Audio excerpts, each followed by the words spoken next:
Tienen ustedes el grado que se mide. Miren, esto es una medida de insuficiencia hepática. Entonces aquí está fallando el hígado en depurar sustancias que resultan como falsos neurotransmisores que tienden a dormir al paciente. Es un poco el principio de evitar tratar a un paciente que se encuentra, observen ustedes aquí en donde dice, en el grado 1 los síntomas puede ser confusión leve y euforia. Cuando tenemos nosotros pacientes eufóricos y confundidos, nos da por tranquilizarlos, y es cuando utilizamos nosotros benzodiazepinas. Y se acordarán ustedes que de los desencadenantes que están justamente de la encefalopatía, los medicamentos, entre los cuales están los narcóticos, los tranquilizantes, sedantes y diuréticos. Bueno, aquí estos dos como que son similares, pero de todas maneras estamos hablando de benzodiazepínicos en muchos de los casos. Entonces, ojo, estos pacientes pueden o no tener temblor. Cuando ya el paciente está comodoso, francamente, pues ya no se le observa el temblor. ¿Ya les han dicho ustedes el signo de la rueda de carro? Más bien como de engrane, ¿no? Como del... Ustedes, alguno de ustedes, si tiene vehículo, ha visto vehículos o han accionado la palanca del, del freno a mano de sus vehículos o de algún vehículo, se habrán percatado como que tiene una especie de clic, clic, clic, clic, clic, clic, ¿no? Que va cayendo en un engrane. Ya dejan ustedes de jalar y queda atorado, entonces tienen que subirlo y oprimir el botón para bajarlo, o sea, para desactivarlo, ¿no? Entonces, bueno, algo similar sucede con la exploración cuando ustedes encogen o flexionan el antebrazo del paciente contra su brazo, lo hacen así como en segmentitos, ¿no? Entonces, aunque eso no es asterixis, pero es un signo que se suele observar en estos pacientes. Bueno, entonces yo creo que vamos a dejar ya esto de la clasificación. Entonces, aquí, ¿cómo vamos a tratarlos? ¿Qué es lo que nos interesaría, no? Ya cuando nosotros tenemos un paciente con encefalopatía, pues primero hay que identificar y tratar y checar el factor precipitante. Entonces, acuérdense ustedes que, pues, de acuerdo a los grados, podemos tener un paciente prácticamente funcional, ¿no? Porque incluso, pues, tenemos desde el grado 1, podemos tener un paciente cirrótico con cero encefalopatía, o sea, no tiene encefalopatía. Sin embargo, en el caso de cuando ya existe, ya hay alteraciones, para evitar que caigan en eso, vale la pena, ¿sí, perdón? ¿Alguien quería hablar por ahí? No, bueno, ok. Entonces, ¿qué es lo que hay que hacer? Pues identificar y tratar, ¿no? Nosotros sabemos que los pacientes pueden traer encefalopatía ahí pegada en grado 1, hacen más o menos su vida normal, o no tan normal, pero pues su actividad la desempeñan. Ustedes, a lo mejor no de la manera como la hacían tradicionalmente, pero todavía lo pueden hacer, ¿no? Algo que llama mucho la atención, por ejemplo, es en los pacientes que andan más o menos frisando entre no tener encefalopatía y encefalopatía 1, cuando tienen un episodio agudo de alcohol, hagan de cuenta que parecen que están súper tomados con a veces 2 tragos solamente. A mí me tocó ver, creo que se los comenté, un ex colega mío, que fue mi compañero desde primero de la escuela de medicina, incluso en esas épocas era jefe de grupo, era una persona agradable, la verdad, y me acuerdo que lo pidieron, pues no nos conocíamos prácticamente en el primero de medicina. Ustedes saben que se acostumbraban y que los salones eran los mismos todo el tiempo. No es como ustedes ahora que se inscriben a una materia y tienen compañeros en unas y en otras no son los mismos. En nuestra época era el mismo grupo todo el tiempo durante los 6 años de la carrera, ¿no? Entonces, o bueno, los 5 de la carrera y ya en el internado ya no. Entonces, en el caso me acuerdo que a él se le escogió como tal y ya para el final de su vida teníamos un amigo en común, al fin y al cabo compañeros. Él había hecho ortopedia y coincidíamos también en el hospital de San Alejandro. Él trabajaba sábados y domingos, yo llegué a ser suplente por ahí un tiempo, y también trabajaba yo en sábados y domingos y de repente convivíamos a la hora de la comida o incluso nos salíamos a comer en algún restaurante ahí cercano a la hora de la comida, ya para regresar al trabajo normal.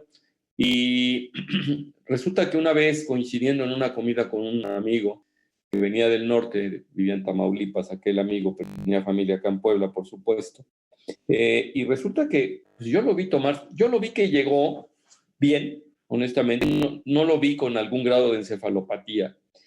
Ella traía sus chapetas malares, tenía algunos estigmas ya de cirrótico, y me acuerdo que yo lo vi tomarse 2 cubas esa vez, así sin exagerar. Yo normalmente no suelo tomar, de repente acepto alguna copa para brindar, pero no paso de esa copa muy probablemente. Entonces, resulta, si es que me la termino, resulta que tomó 2 y lo veía uno como si verdaderamente se hubiera tomado 6 o 7, ¿no? Y ya estaba así happy y de repente empezó a estar incluso deprimido desde el punto de vista de su alerta, ¿no? Eh, Creo que le dieron una más y con esa más parecía que estaba ya por irse a dormir la mona. Bueno, ese es un dato donde les muestro que hay cosas que desencadenan, por supuesto, pero esos pacientes que andan, que no tienen la presentación de esta crónica clínica, sino que salen y entran, pues hay que identificar de qué se trata y hay que evitar los desencadenantes.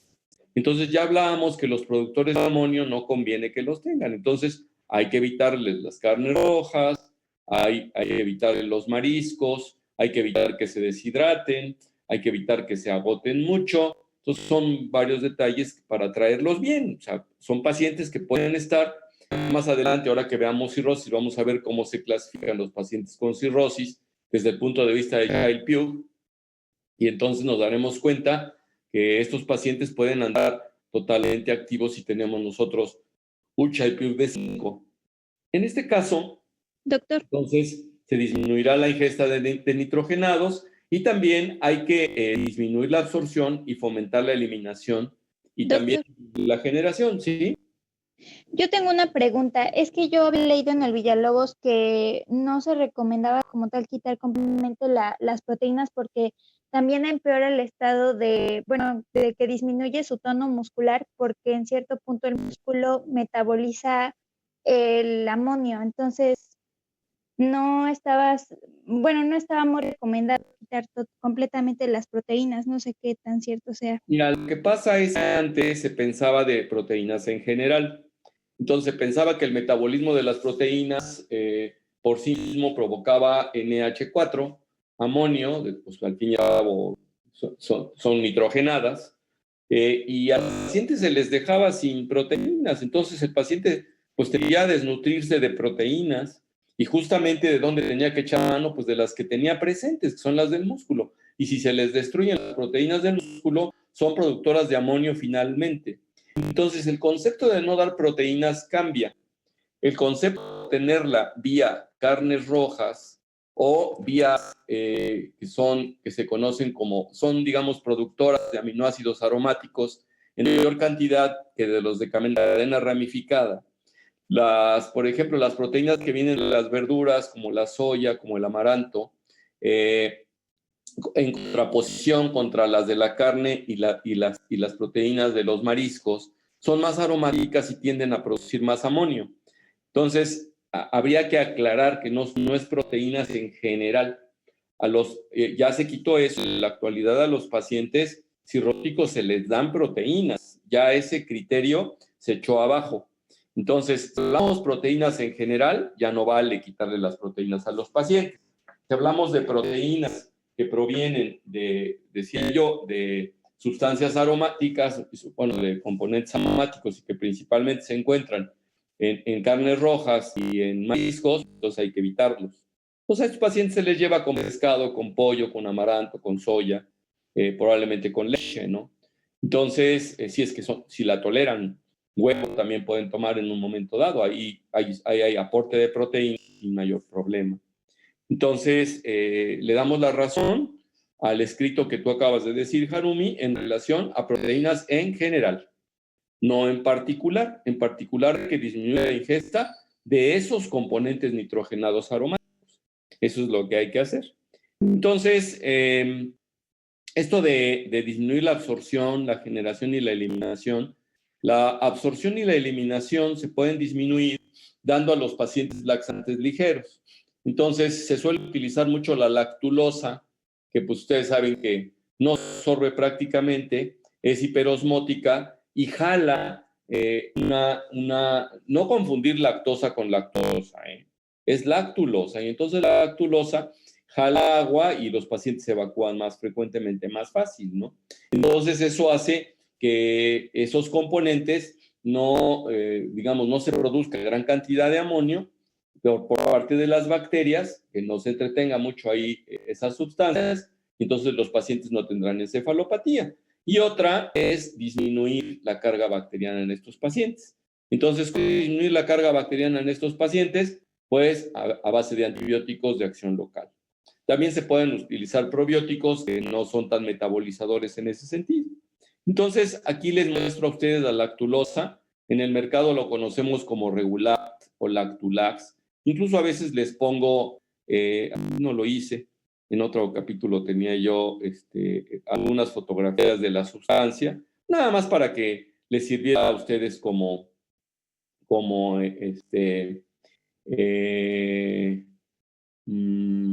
pues ayuda visual y se acordarán para prescribirlo cuando les toque a ustedes hacerlo. Entonces, genera un mayor uso del amonio por parte de las bacterias, disminuye la captación de glutamina en el intestino delgado. Eso es lo que hace que los pacientes no tengan esos dos puntos que habíamos mencionado hace un momento, ¿no? Entonces, incluso las indicaciones, no es barato porque cuando se usa para encefalopatía, los frasquitos traen de 120 a 240 miligramos y ustedes tienen que estar dando de 90 a 180 mililitros diariamente dividido en 3 dosis, ¿no? De 30 a 45 cada 1 o 2 horas hasta producir efecto laxante, ¿no? También se puede utilizar por vía rectal incluso. Y pues esperar a que lo retenga, sobre todo cuando los pacientes no tienen vía oral si están comatosos, como tratamiento. Incluso también venden en polvo. Ustedes pueden comprar lactulosa ahí en la farmacia Medina, se las venden solita, y hacer su mezcla para que más o menos pongan 5 cucharadas, 6 cucharadas o 7, porque eso es lo que trae, son 67 gramos en 100 mililitros, ya saben ustedes que la cucharada son más o menos 10 gramos, entonces pues eso es lo que podríamos tener. Ya aquí explicaba yo, bueno, están los antibióticos no absorbibles, y dentro de los antibióticos no absorbibles está la rifaximina, también es bastante caro. Antes utilizábamos nosotros, había cápsulas de amicacina, ustedes saben que la amicacina es un aminoglucósido y las capsulitas de amicacina pues no se absorbían, actuaban a nivel local y pues, para coliformes, para anaerobios, todas esas bacterias que eventualmente pudieran hacer que se produjera amonio y se absorbiera y el paciente lo tuviera en sangre y le generara encefalopatía, pues eso es lo que tenía. Quería mostrarles también que existe la L-ornitina y L-aspartato, que se conoce en la actualidad como, bueno, se conoce desde el punto de vista de la farmacología como EPAMERS, y se le puede dar al paciente hasta 5 gramos por hora, ¿no? Promueve la síntesis de glutamina y evita que haya más amonio. Entonces, eso es lo que tenemos. Está la recomendación también de los probióticos, del zinc, del flumacenil y del trasplante hepático. Yo les preguntaría a ustedes, ¿qué harían ustedes con un paciente que trae una encefalopatía grado 2, ya de tiempo y que a veces lo pueden meter a grado 1, y que tiene un sangrado tubo digestivo? ¿Qué le recomiendan? Y resulta que ya lo ligaron, ya tiene 4 episodios de ligadura de varices esofágicas y vuelve a tener hemorragia de tubo digestivo. En esta ocasión está teniendo la hipotensión y les está costando trabajo. ¿Qué harían? Y tienen todos los recursos. Pero todavía no hemos visto hipertensión portal con ustedes. Bueno, lo que pasa es que me los iba a torear y pensé que lo tenían en la cabeza, pero todavía no lo pueden tener porque no hemos visto hipertensión portal. Olviden mi pregunta y recuerden que se las haga yo cuando terminemos hipertensión portal. ¿Cuál va a ser la pregunta? Paciente encefalopata 1-2 de West Haven y que sangra. Bueno, acá lo que pueden ustedes ver es la mortalidad cuando los pacientes tienen las encefalopatías de acuerdo a los grados. Entonces, observen ustedes la incidencia acumulada de mortalidad. De 0.6 quiere decir 60%, 0.1 quiere decir 10%. Si partimos del día 0, la mayoría están vivos, pero empieza aquí a haber sobre todo a grados 3, 4, una mortalidad muy acentuada. Estos pacientes tienden a morirse pronto, acá una tercera parte en grados 1, 2, y sin encefalopatía de todas maneras tenemos mortalidad en pacientes, obviamente, que tienen cirrosis, ¿no? Porque acá dice mortalidad en pacientes cirróticos, eso es muy importante. Entonces, bueno, eso es lo que tenemos. ¿Qué es lo que podemos utilizar si tenemos como opción para estos pacientes el trasplante de hígado y que no se mueran en lo que se espera un hígado? Pues es lo que se conoce como sistema de soporte hepático artificial. Y entonces aquí hay este articulito, si les interesa a ustedes, que tiene 3 años que se publicó en la revista de urgencias, uruguaya de medicina interna. Ahí tienen ustedes y me pareció bueno. Entonces acá tienen unas máquinas que se parecen mucho a las de hemodiálisis y de hecho pues es una especie de dialización de la sangre. Entonces se conoce como Prometheus y pues lo oferta la Fresenius Medical Care. Y entonces se utiliza un circuito como de diálisis y se tiene un filtro permeable a la albúmina. Entonces ese filtro es lo que hace que se pueda depurar de amonio principalmente y de otros falsos neurotransmisores al paciente. Hay otro que se conoce como MAS, que quiere decir Molecular Adsorption Recirculating System, y también tiene aquí el circuito de la sangre, lo de la albúmina que les decía yo, y el circuito, y digamos, lo ya dializado, que se saca y se vuelve a reciclar al paciente para que entre ya por vía venosa. Normalmente está así, y posteriormente, pues ahí, aquí dentro del aparato dializador, están estos elementos para que pueda regresar la sangre y el paciente pueda sobrevivir. Entonces acá tienen ustedes que el aparato se parece bastante. Entonces, ese es el filtro al que hago referencia, que trae todos estos componentes para que el paciente pueda salir adelante. Entonces, aquí hablan, por ejemplo, de qué es lo que pasa con los pacientes en cuanto a la supervivencia en porcentaje y al seguimiento que tienen. No es a largo plazo, por supuesto. Entonces, estos pacientes tienen esto un poco con la espera para el trasplante. Claro, aquí los mencionan hasta de 6 meses. La mayoría, si ustedes se fijan, acá dice hasta trasplante, ¿no? Y tienen unas supervivencias bastante buenas, si se fijan, ¿no? Por ejemplo, 100% aquí a 7 días. Y claro, a un mes solamente un tercio de estos pacientes viven. Entonces, para que tengan ustedes una idea de que ya tenemos opciones para trabajar en contra de la encefalopatía en pacientes, en este caso, cirróticos, ¿no? ¿Alguna pregunta o comentario que tengan con respecto a esto?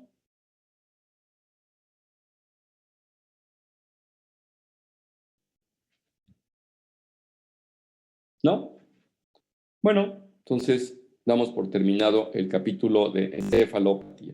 No se les olvide, muchachos, que ya viene su examencito. Entonces, ya lo tengo considerado para el día 3 de noviembre, o sea, para acabar pronto es la semana que viene.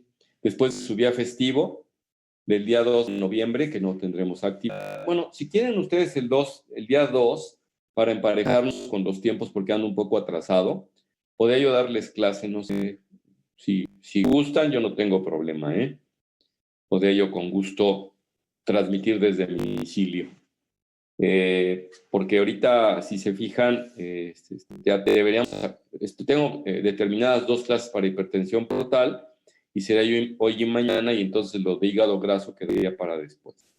Ahorita que acabo de mencionar lo de hígado graso, ahora que se me ocurrió que ustedes participaran echándome la mano no quiero que me echen la mano con las ponencias en sí, sino, o sea, que ustedes las hagan, sino lo que yo quería es que participaran parcialmente con un tópico específico, haciendo una revisión y poner 3 o 4 diapositivas. Eso no lo expliqué, honestamente.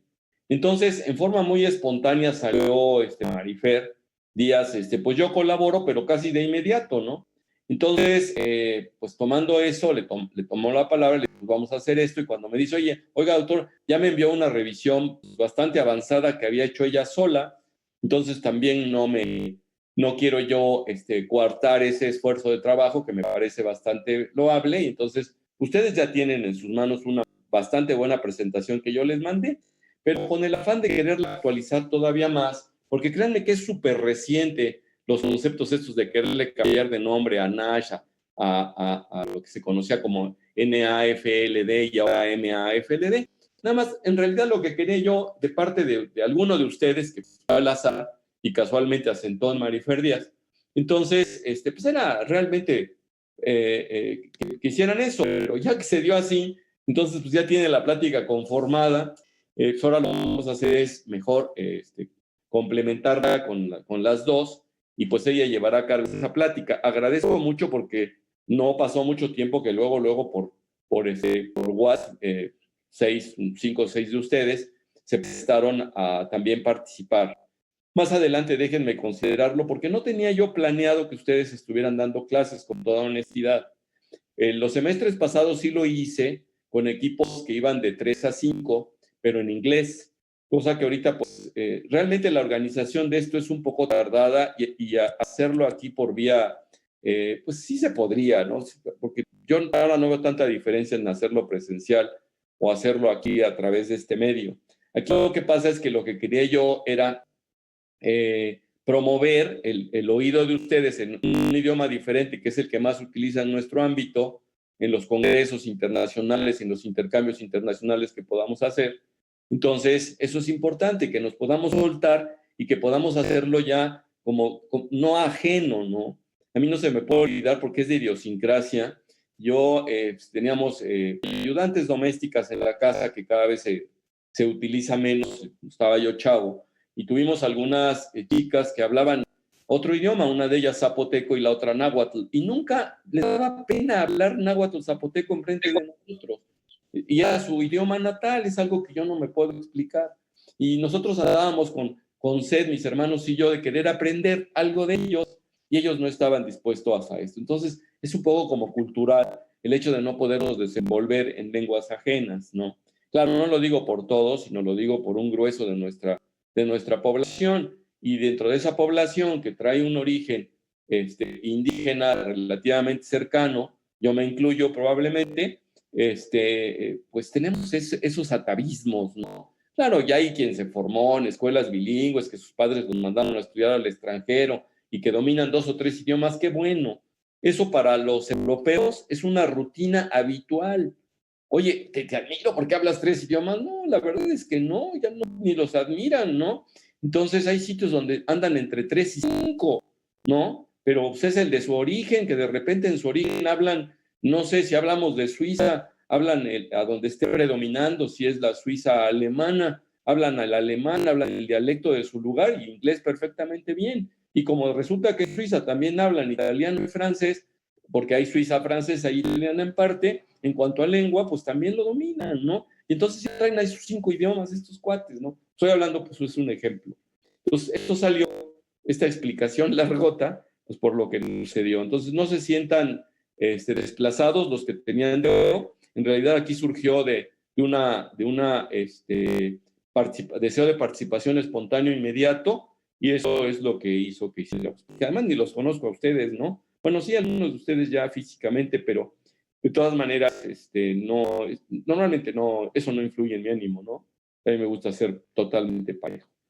Oigan, por cierto, no pasé lista el 22 y el 23. Sí les diré yo que hoy me dijeran si alguno de los días faltaron para hacer efectiva la lista. No tengo problema porque pues, ya todos tienen asistencia, ¿no? Pero si me ayudan un poco no para fregarlos a futuro, sino para ver si pasa algo, si estoy viendo que se están dando las faltas con cierta frecuencia, que está pasando, y poder ayudar al compañero que está faltando. ¿Por qué? Si es por desinterés, no pasa nada, ¿no? Si de repente me dices que me vale, doctora, bueno, pues a mí me vale el doble. Pero si no es que me valga y estoy teniendo broncas con la transmisión, etcétera, etcétera, pues poder echarle la mano, ¿no? Pero mientras tanto tenemos que poner una lista. Sandra Becerra. Presente, doctor, y no ha faltado. Ok. Juan Camaño. Presente, doctor, y no he faltado. Ok. Aidet Cruz. Presente, doc, tampoco falté. Merced. Te he estado oyendo. No, te he estado oyendo. Michelle Bautle. Presente, doctor, tampoco he faltado. Perfecto. Fernando Cuevas. Presente, doctor. El viernes me estuvo fallando un poco el internet, pero sí estuvo igual presente. Ok. Anaí de Marcos. Presente, doctor, tampoco he faltado.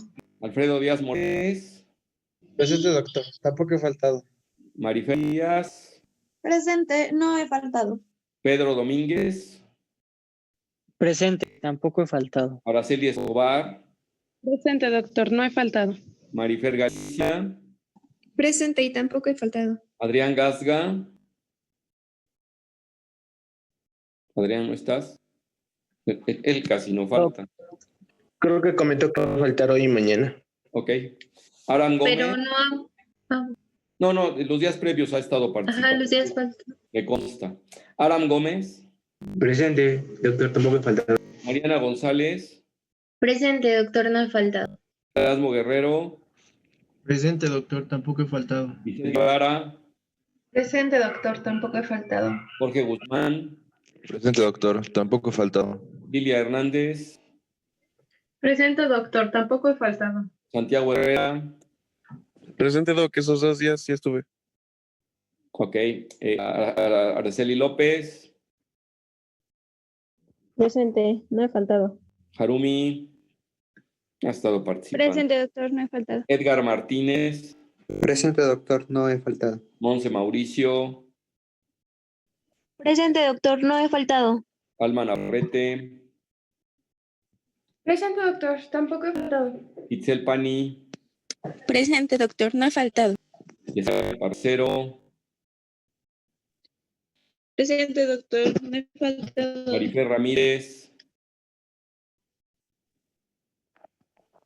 Marifer no, ahora no vino.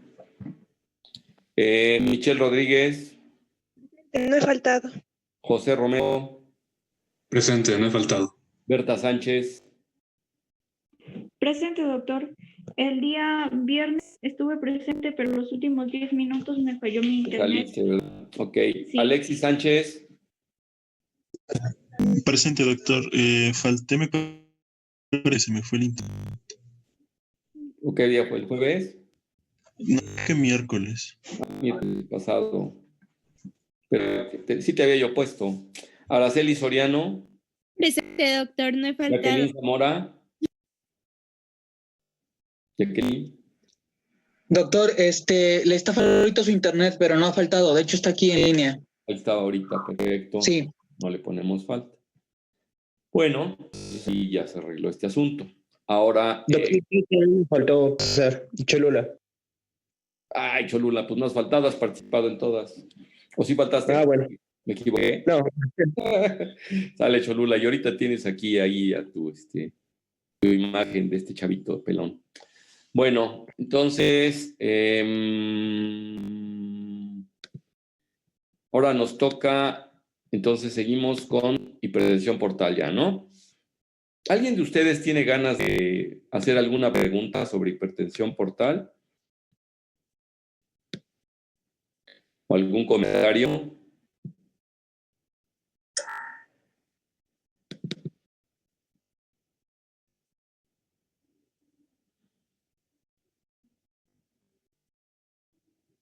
No, no hay comentarios ni preguntas. Entonces ya la damos por vista. Está bueno, ¿no? Yo creo que es uno de los capítulos más difíciles de entender de digestivo, la verdad. A mí no se me olvida cuando era yo estudiante. No había más que un solo grupo piloto, no había más. Le llamábamos así. Creo que de ahí nació la cuestión del grupo piloto. Unos 4 o 5 médicos entusiastas, relativamente jóvenes, especialistas, que trabajaban en el Hospital de San José. Para eso, lo que les estoy diciendo, el Seguro Social no tenía más que ese hospital, el de San José, y la maternidad la tenían ahí junto a donde, en el portalillo, ahí donde está el teatro, este teatro que está ahí por el centro colonial, ¿no? Entonces, era lo único que tenía Seguro Social, y las clínicas que sí ya funcionaban, pero como hospital no había más. Servicios de urgencia solo se manejaban en San José, no existía otro. Entonces, empezaban a construir el hospital de San Alejandro, justamente, y ya después pues empezaron a dar más hospitales y clínicas alrededor del seguro. Entonces, siendo yo justamente estudiante de medicina, y yo creo que de ahí me salió a mí el gusto por la cirugía y del aparato digestivo, porque las sesiones de gastro que comandaba el doctor Miguel Delgado Eran unas sesiones verdaderamente que para mí eran impresionantes. Para empezar, él solicitaba el expediente del paciente. Normalmente tenía un residente y un interno de pregrado a su cargo. Entonces, casi siempre el residente es el que andaba con él. Y él le decía al residente, me vas a ver tal expediente, vamos a ver va a hacer un resumen y le traes el expediente. Entonces, él lo redondeaba después del resumen que había hecho el residente, él todavía lo redondeaba. Y me traes todos los estudios, los conjuntaba y unos días antes de la sesión, él emitía un escrito y lo repartían. No existía la tecnología que tenemos ahora, porque pues, se podía mandar en línea fácilmente, ¿no? Ahora, pero entonces pues, nos repartían hojas impresas con eso, fotocopias, vamos a decirlo así. Entonces en las fotocopias aparecía el caso clínico que procuraba cerrarlo. El doctor, un caso clínico cerrado es aquel en el que te dan todos los datos clínicos habidos y por haber, pero no te dan el diagnóstico. Podía ser, se podía cerrar en varios sentidos, pero al final lo que no ponían eran, por ejemplo, los resultados de patología. O no ponían tampoco, ponían ahí rayos X, serie esófago gastronal de tal fe, no la describían, la presentaban hasta el momento.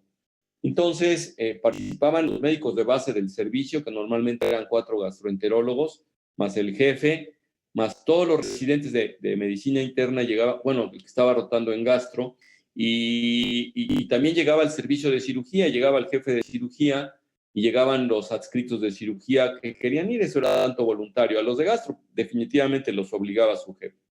Y nosotros como estudiantes nos sentaban hasta atrás y para nosotros era obligatorio asistir a esas sesiones. Entonces se llenaba el saloncito, porque luego era un salón de esos que muchas veces estábamos de pie, llegábamos temprano y nos sentábamos y obviamente llegaba la jerarquía y había una residenta de cirugía. ¿Y ustedes, chamaquitos, qué? Sáquense de aquí. Nos corrían, ¿no? Entonces, ciertamente se generaba como una especie de derecho por jerarquía y la verdad es que no teníamos inconveniente en hacerlos, so pena de que nos corrieran el Seguro Social que ofertaba ese servicio para la universidad. Entonces, ahí es a donde se veían estos temas y no se me puede olvidar uno que manejaron, que era una enfermedad de von Reckling, era un síndrome de Crubelier-von Garden, que es una hipertensión portal a donde pues, prácticamente el hígado no está enfermo. Y no se me olvida que los médicos adscritos temblaban, ¿no? Y entonces, a ver, ¿usted qué opina? Y que cada quien opinaba. Y a veces al médico tratante lo cuestionaba el jefe y le decía, ¿usted recibió a los pacientes en estas condiciones y hizo tales consideraciones y anotó en el expediente tal cosa? ¿Por qué no le hizo tal y tal cosa? Y tenía que justificar el por qué no o el por qué sí. La verdad es que es un ejercicio que nunca estorbó. A la postre pasaron los años, yo hice, para esas épocas era yo estudiante del equivalente de ustedes, un poquito adelante de ustedes de medicina, andaba yo, el grupo piloto había 2 grupos, estaba 4º y 5º de medicina, porque sí eran, entonces empezábamos en el 7º, 8º semestre, y los del 9º y 10º semestre, no había más que 7º y 9º, y después 8º y 10º. O sea, no éramos más que 2 grupos para acabar pronto. Entonces, pasaron esos 2 años, el internado de pregrado, pasaron mi servicio social, mi especialidad de 4 años, mi postespecialización de más tiempo incluso en España, etcétera, y terminé yo siendo presidente de la Sociedad de Gastroenterología en Puebla. Él había sido de los fundadores en Puebla de esa sociedad. Se llama Sociedad Cirugía del Estado de Puebla. Entonces, la verdad es que era una persona difícil de podérsele acercar. Pero yo, con el reconocimiento que le tenía, hay un hombre que fue gastroenterólogo graduado en nutrición, que fue de los primeros que fue a estudiar endoscopía en una clínica que se llamaba Chevalier Jackson, y esa clínica utilizaba precisamente los endoscopios, se llamaron Chevalier Jackson, eran rígidos. Entonces los endoscopios a los pacientes hagan de cuenta que se les tenía que introducir a los pacientes como si fueran espadas. Entonces alguien que no pudiera ponerse ni de extensión para poder meter el endoscopio hasta el estómago, pues no se le podía hacer, ¿no? Entonces así es como empezó él, ¿no? Fue como se educó, pues les estoy hablando probablemente de los años 60, ¿no? Y de lo que yo les estoy diciendo, pues ya son los años 90, ¿no? Del siglo pasado. Entonces, resulta que a mí me toca y le hago una un homenaje. No se me puede olvidar que después del homenaje, para eso le dije, oiga, no tiene usted inconveniente que le damos. No, no, está muy bien, le agradezco mucho. Cuando yo entregué mi presidencia, hicimos un homenaje a él y al que fue mi profesor del curso. Por cierto, tenían la definición en todo el ambiente de que eran muy especiales.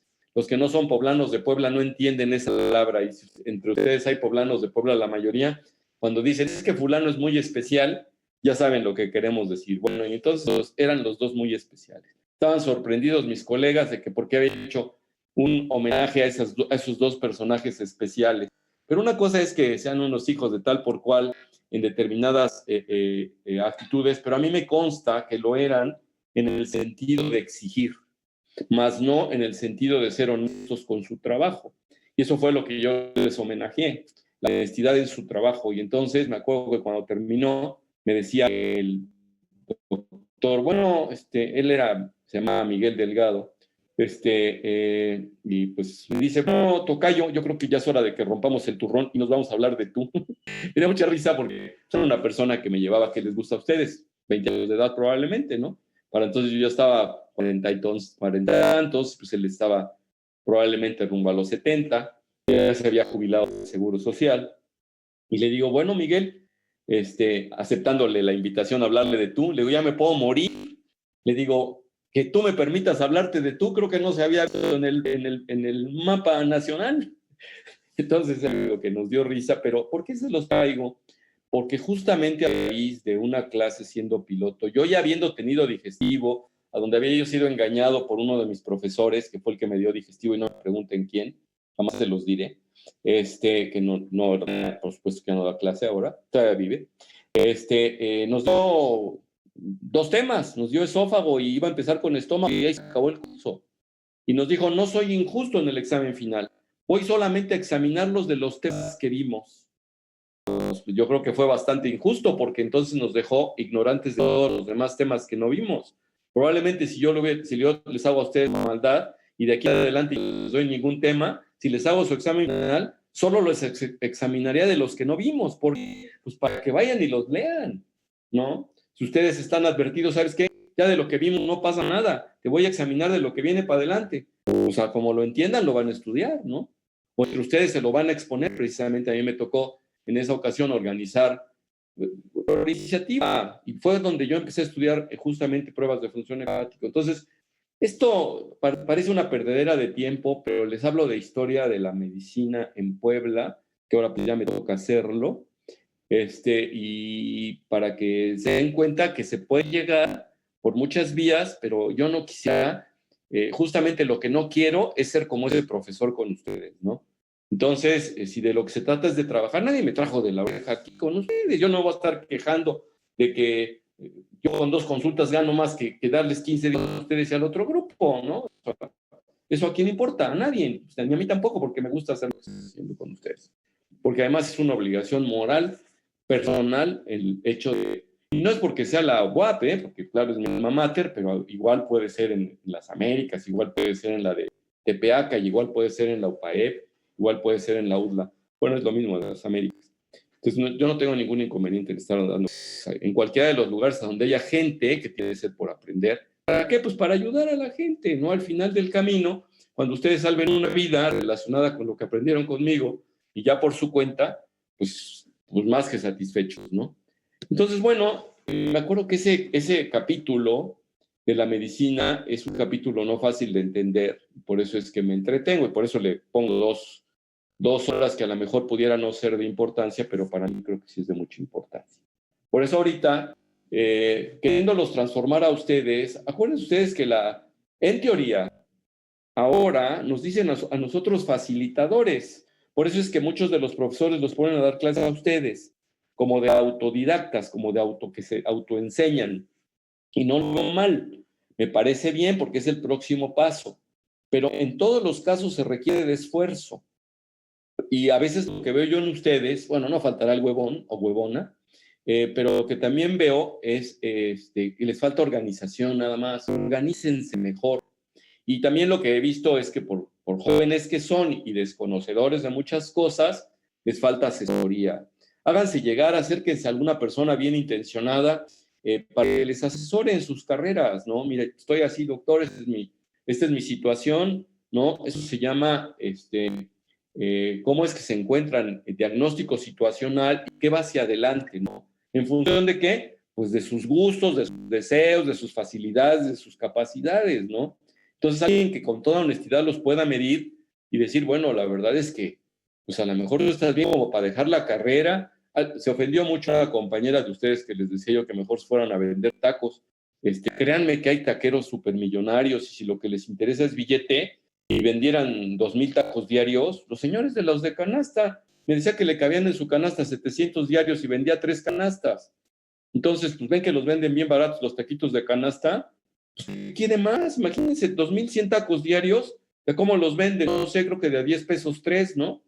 Entonces, pues, si son 100 tacos de a 10, pues son 7,000 pesos diarios, ¿no? Esos difícilmente cualquiera se los gana, 7,000 diarios por 3. Hagan ustedes su cuenta, son 210,000 pesitos, ¿no? Entonces, la carrera va a estar difícil que nos ganemos 210,000 pesitos mensuales, pero se ofendió alguien porque les dije eso.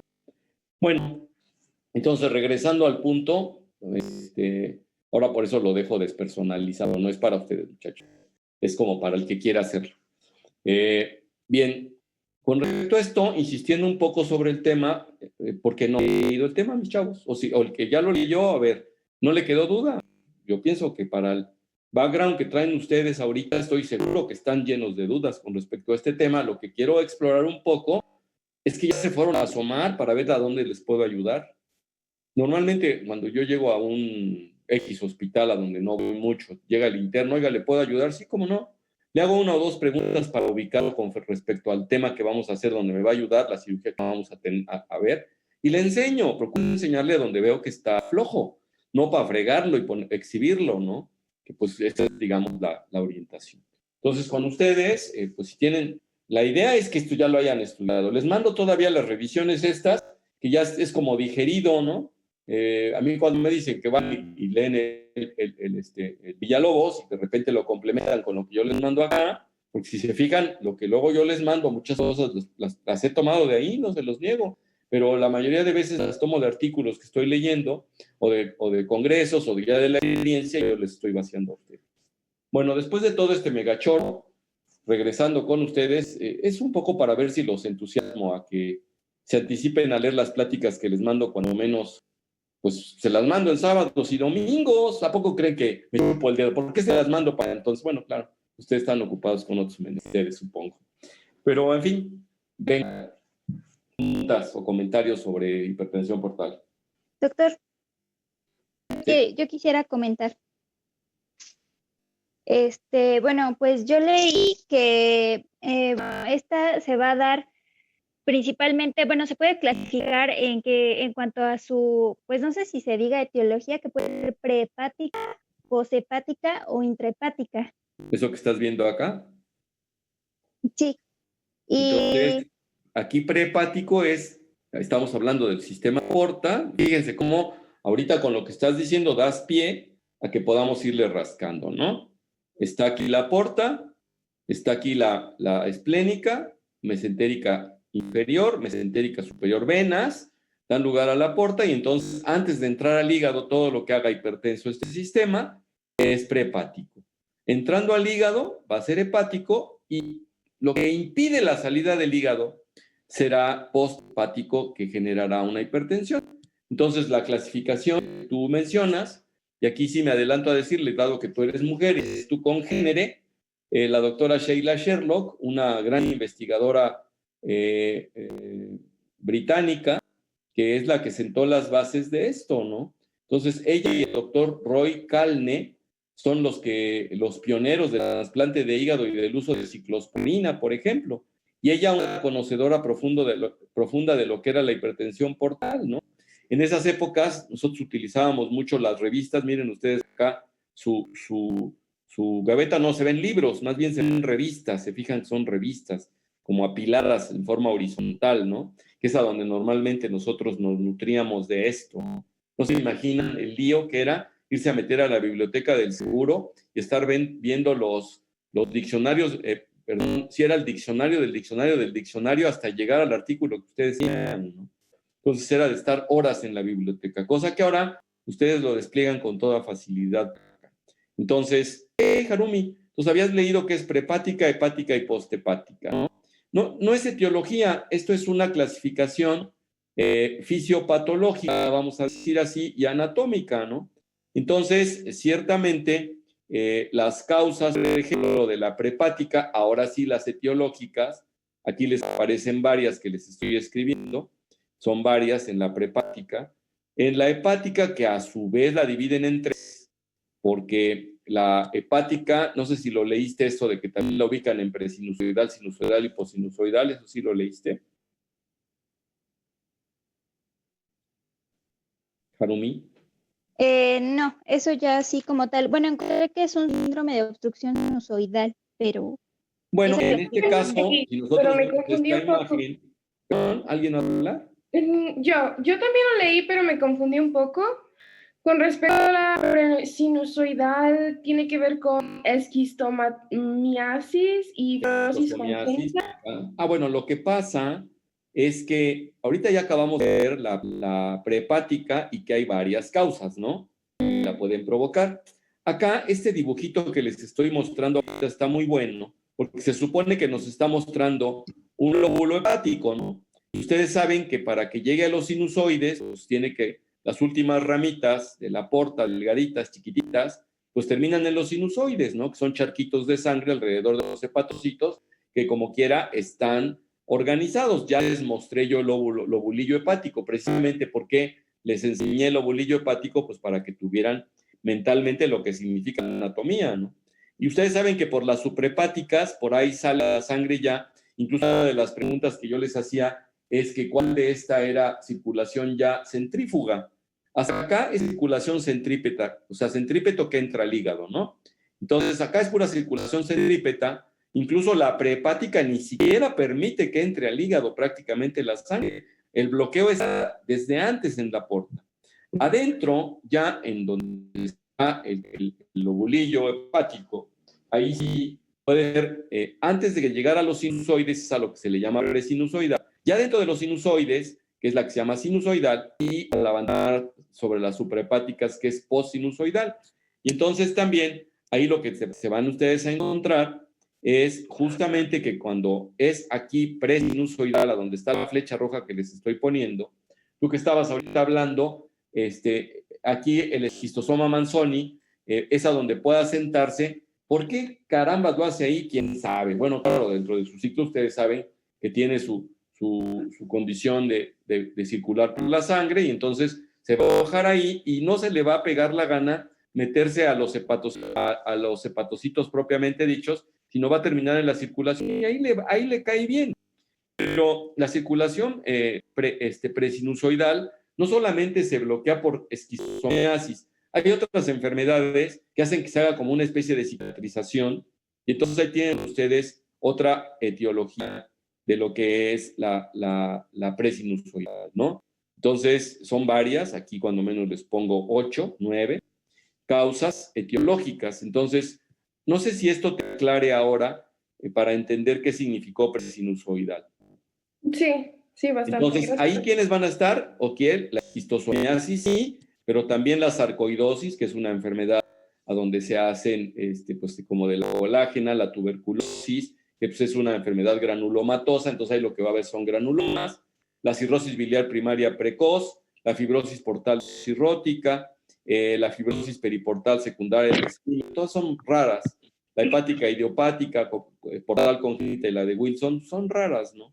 Y luego, la más frecuente de todas que nosotros encontramos es la sinusoidal, justamente. O sea, aquí justamente es donde se hace el relajo, ¿no? Justo donde están los sinusoides y los hepatocitos propiamente dicha. Y ahí es a donde se encuentra la cirrosis clásica, la causada por alcohol, o no alcohólica, por virus, o las hepatitis alcohólicas también pueden dar en un momento dado, hay un proceso inflamatorio y una hipertensión portal fugaz aguda, ¿no? Y ahí si se fijan, aquí no es tanta la etiología. Claro, las causas, si decimos hepatitis aguda viral, pues nos vamos las que la causan, que sería la B, que sería la delta, que sería la C, que sería la G eventualmente. Y estamos hablando también de las otras enfermedades que hemos venido viendo, ¿se acuerdan ustedes? Que pueden causar esto: déficit de alfa-1 antitripsina, cirrosis biliar primaria, hepatitis autoinmune, las que ya vimos acá. Esas van a dar una, justamente, hipertensión portal sinusoidal. Y la postsinusoidal, que ya es del otro ladito, o sea, por de este lado. Entonces, aquí hablan precisamente de la vena centrolobulillar. Esas son ahí es donde se tapa, ya a donde la circulación casi va a salir del lobulillo hepático. No me refiero del hígado, del lobulillo hepático. Entonces, acá tienen ustedes varios: la radioterapia, la quimioterapia, algunos tóxicos. Eso de trasplante de médula es por la quimioterapia, en parte, que se le da previa a los pacientes, no en sí el trasplante. Y luego viene la post-hepática, a donde la tapación está en las venas suprahepáticas, ya no en las centrolobulillares, sino en las venas suprahepáticas o en la cava propiamente dicha. Pero también podemos tener hipertensión portal en pacientes que se les encharca la sangre ahí en el corazón, por ejemplo.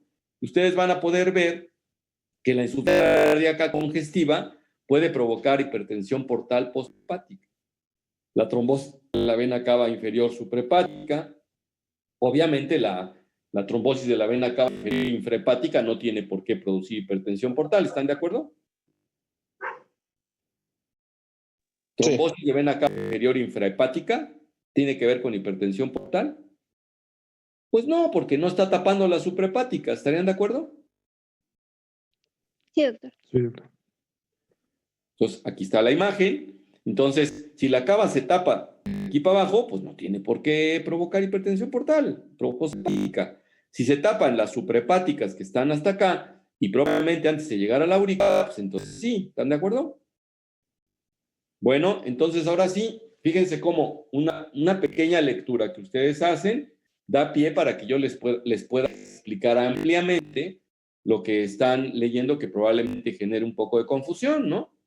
Entonces, a ver, Harumi, ¿se contesta tu duda o quieres, bueno, y además la aportación que estás haciendo parcial, o quieres aportar algo?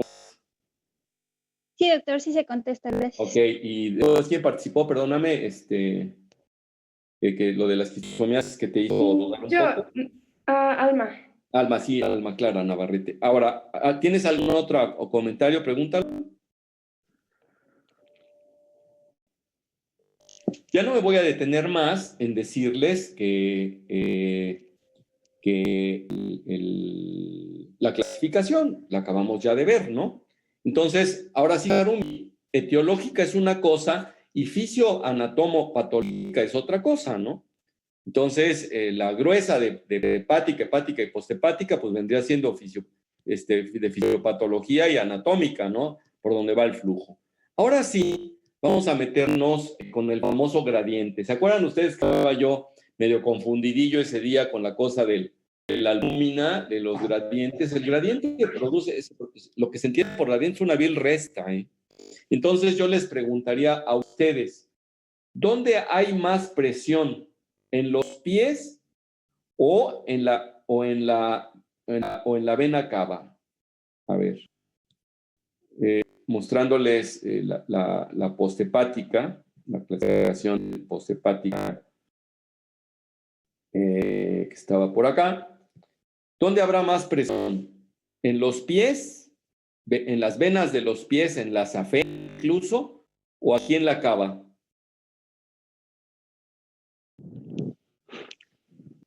¿Quién dice yo? A ver, digo que en los pies, ¿no? A ver, Jorge, en los pies. ¿Por qué, Jorge? Sí, ¿por qué? Pues porque debe de haber un gradiente y el flujo debe de llevar una dirección ascendente. Por lo tanto, la presión en los pies debe ser mayor para que pueda hacer flujo para arriba. ¿Estarías de acuerdo? Sí. Entonces, quiere decir que la vena cava maneja presiones bajonas, ¿no? Maneja flujos muy altos, pero presiones bajas. ¿Estarías de acuerdo? Sí. Bueno, pues eso es, en realidad. ¿A todos los demás les queda claro este concepto? Sí, doctor. Bueno, entonces, ¿dónde será más grande la presión? ¿En la vena porta o en la aurícula derecha? La porta. ¿Por qué, Jorge?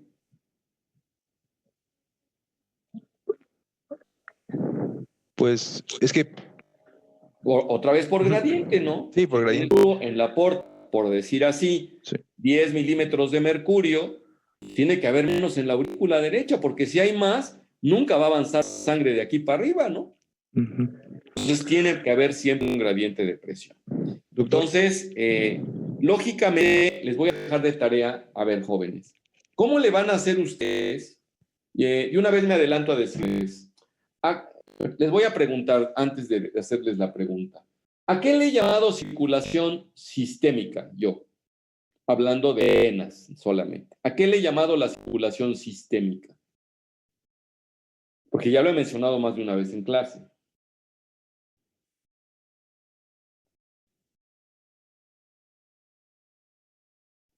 Pues es la circulación que no es corazón, pulmón, Por corazón. ejemplo, la circulación que va de la aurícula derecha, pasa por los pulmones y regresa a la aurícula izquierda, como que no es sistémica, ¿no? Como que es una circulación local, nada más, ¿no? Eso mismo pasa con la porta, ¿sí o no, Marifer?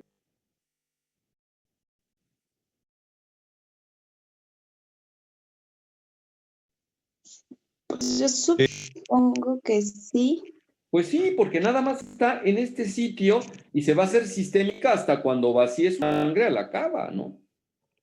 Entonces, precisamente uno de los hechos que surgen es que cuando la porta está tapada, tiene que buscarle para que se regrese a la circulación sistémica a la sangre y vaya a la aurícula derecha. Si algo se lo impide, pues va a haber hipertensión portal y bronca. Entonces, la clásica arteria por donde se escapa es la vena coronaria estomática. Y ahí se van las varices. Jóvenes, me despido de ustedes. Nos estamos viendo mañana. Que tengan bonito lunes. Gracias, doctor. Hasta Igualmente. mañana, Gracias, doctor. doctor. Bye. Sí, doc.